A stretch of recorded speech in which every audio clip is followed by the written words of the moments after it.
अब हम आगे चलते हैं। ऑस्ट्रेड की प्रायोगिक व्यवस्था। ऑस्ट्रेड की प्रायोगिक व्यवस्था।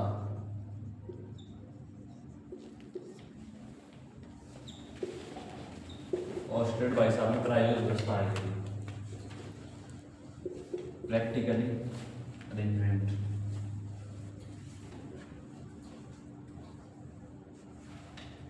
थोड़ी सी निकालते हैं मार्कर में।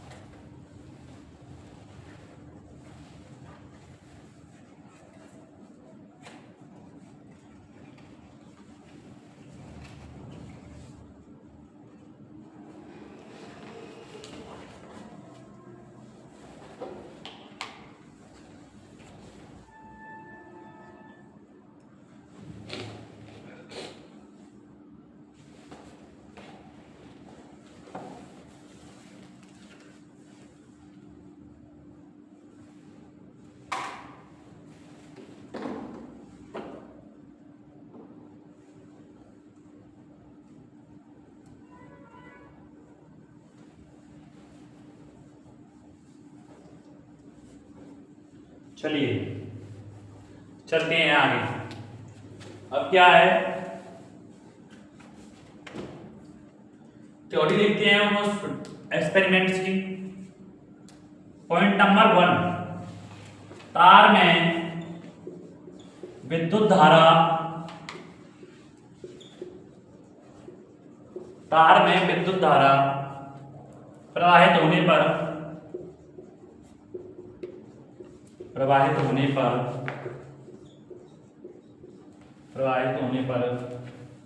चुंबकीय सुई में विक्षेप आता है।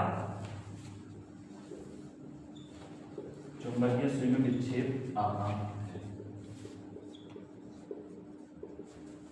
ठीक है। पॉइंट नंबर 2, यदि तार में प्रवाहित विद्युत धारा की दिशा,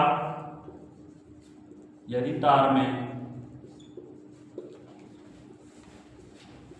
प्रवाहित विद्युत धारा की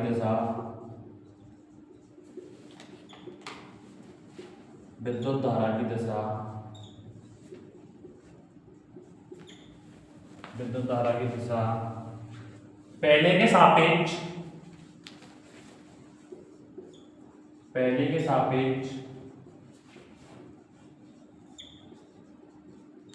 विपरीत कर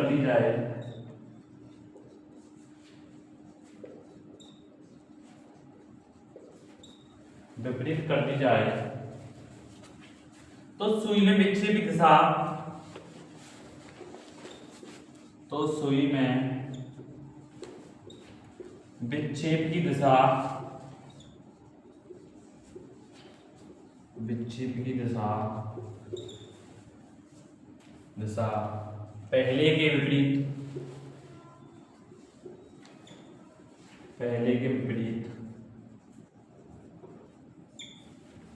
पहले के विपरीत हो जाती है।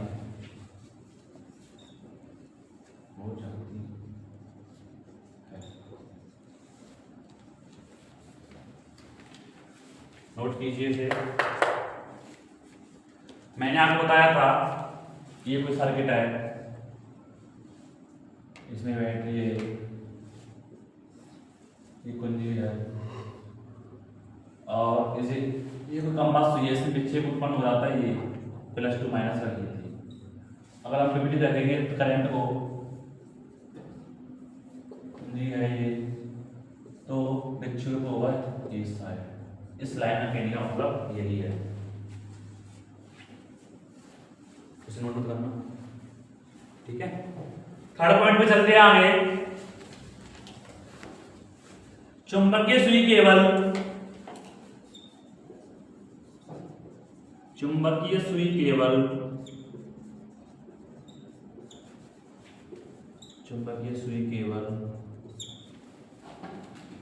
बाह्य चुंबकीय क्षेत्र से ही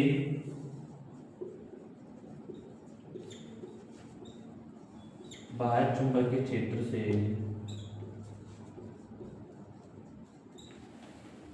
बाह्य चुंबकीय क्षेत्र से विक्षेपित होती है, विक्षेपित होती है।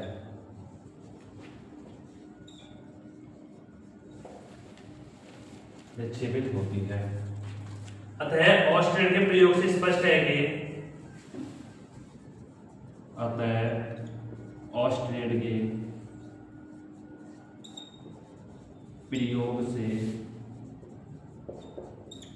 ऑस्ट्रेड के प्रयोग से स्पष्ट है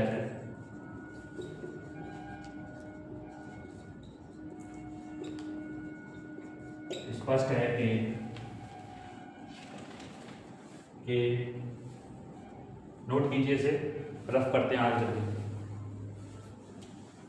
स्लाइड तो आ नहीं पाएगा, वो क्या नोट करना होगा। आई थिंक सभी बच्चों ने नोट कर लिया होगा।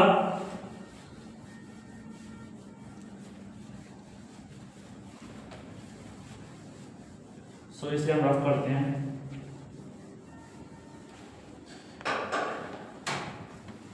अभी तो ये चैप्टर का इंट्रो चल रहा है। ऑस्ट्रेड के प्रयोग जो हैं वो चैप्टर के इंट्रो में ही है। इंट्रो खत्म होगा इस स्लाइड के बाद।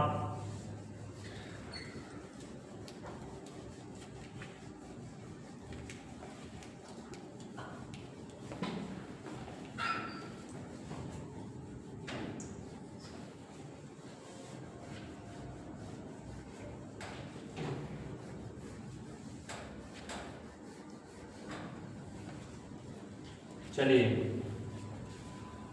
अब फोर्थ पॉइंट पर यह है, किसी चालक तार में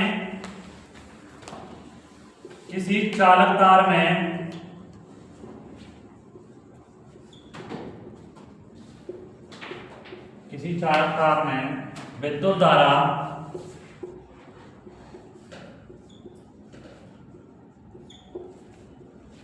प्रवाहित करने पर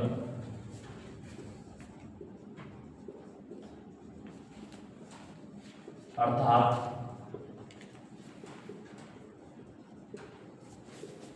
गतिमान आवेश के कारण, गतिमान आवेश का मतलब समझ रहे हो, मूविंग चार्ज, जैसे कोई चार्ज चल रहा हो, प्रवाहित करने पर गतिमान आवेश के कारण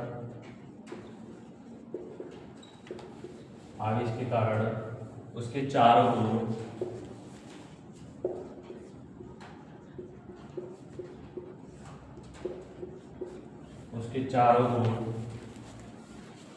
चुंबकीय क्षेत्र उत्पन्न हो जाता है। चुंबकीय क्षेत्र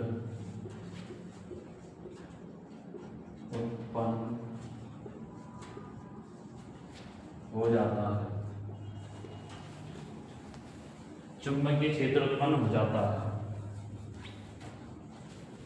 इसे विद्युत धारा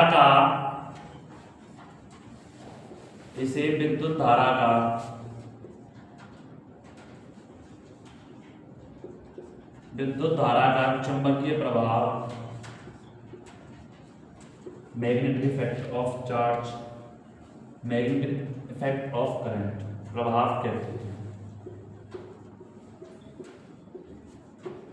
कभी एक नंबर में कोई डेफिनेशन आ गई तो किसी चालक विद्युत धारा प्रवाहित करने पर अर्थात गतिमान आवेश के कारण उसके चारों ओर चुंबकीय क्षेत्र उत्पन्न हो जाता है, तो इसे विद्युत धारा का चुंबकीय प्रभाव कहते हैं। कभी कभी एग्जाम में एक नंबर की डेफिनेशन बन जाती है, तो इसे हम लिख देंगे।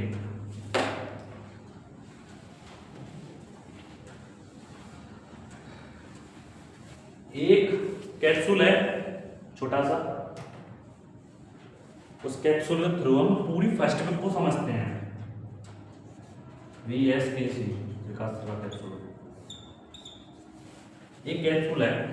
चलिए एक ब्रैकेट बनाइए बड़ा सा, उस ब्रैकेट में लिखना है आपको Q लिखना है, तीनों साइड Q लिखना है। ठीक है। अब इसमें v जो है वो 0, v मतलब वेग, q मतलब चार्ज। जो चार्ज है वो 0 है, 0 वेग से गति कर रहा है, मतलब चार्ज जो है रेस्ट फॉर्म में है, विरामावस्था में है, विरामावस्था में। विद्युत क्षेत्र जनरेट कर रहा है। एक पड़ा हुआ आवेश क्या कर सकता है, या तो विद्युत क्षेत्र जनरेट कर पाएगा बस अपने चारों। ये हमने चैप्टर 1 और चैप्टर 2 में पढ़ा था। अब Q जो है, V क्या है, कांस्टेंट है, नियत है, मतलब Q जो है गति तो कर रहा है लेकिन वो कांस्टेंट राशि से गति कर रहा है, उसमें कोई ये फिक्स नहीं है कि वो कभी 70 हो जाए, कभी 60 हो जाए, 50 हो जाए, 30 है तो 30 ही रहेगा, 40 है तो 40 ही रहेगा उसकी स्पीड। तो नियत वेग से गति कर रहा है चार्ज, तो उसमें क्या होगा, विद्युत क्षेत्र और चुंबकीय क्षेत्र प्रोड्यूस होगा, चुंबकीय क्षेत्र प्रोड्यूस होगा। ठीक है मेरे भाई, ये हमने अब पढ़ा है chapter 3, chapter 4, chapter 5, chapter 6, chapter 7 हम पढ़ेंगे। अब हम चौथे चैप्टर पर चल रहे हैं, 5, 6, 7, 8, 4 चैप्टर हैं और 4 चैप्टर ही आ जाएंगे फर्स्ट ग्रुप में। अब जो है v कांस्टेंट राशि से गति नहीं कर रहा है। अब v क्या है, कभी घट रहा है, कभी बढ़ रहा है, कभी 30 हो रही है, जैसे कोई मोटरसाइकिल है तो उसकी गति क्या है, कभी 30 हो रही है, कभी 40 हो रही है, कभी 50 हो रही है, तो भी कांस्टेंट नहीं है। कांस्टेंट में क्या होता है, नियत रहता है, एक फिक्स चाल होती है। तो विद्युत क्षेत्र जनरेट होगा, फिक्स है, विद्युत क्षेत्र प्रोड्यूस होगा, चुंबकीय क्षेत्र भी प्रोड्यूस होगा। ये त्वरित होगा, त्वरित मतलब त्वरण, त्वरण का मतलब समझ रहे हो, वेग परिवर्तन की दर, वेग परिवर्तन की दर को त्वरण कहते हैं।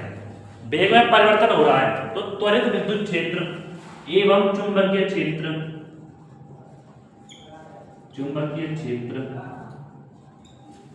चुंबकीय क्षेत्र प्रोड्यूस हो रहा है। विकिरण, और इसमें विकिरण मतलब समझ रहे, विकिरण का मतलब है तरंग, विकिरण भी उत्पन्न हो रहा है। विकिरण मतलब EMW, it's not VMW, it's EMW, electromagnetic wave, मतलब एक तरंग होती है इस प्रकार की। इसे हम चैप्टर नंबर 8 में पढ़ेंगे वेव को, उसमें वेव पढ़नी है हमें, ये चैप्टर 8 है। अब मैंने आपको पूरी फर्स्ट बुक का फील दे दिया है कि कैसे कैसे फर्स्ट बुक में क्या क्या होता है, क्या क्या पढ़ना है। ये है फर्स्ट बुक का पूरा समराइज। विकिरण EMW, इलेक्ट्रोमैग्नेटिक वेव, इसकी फुल फॉर्म है।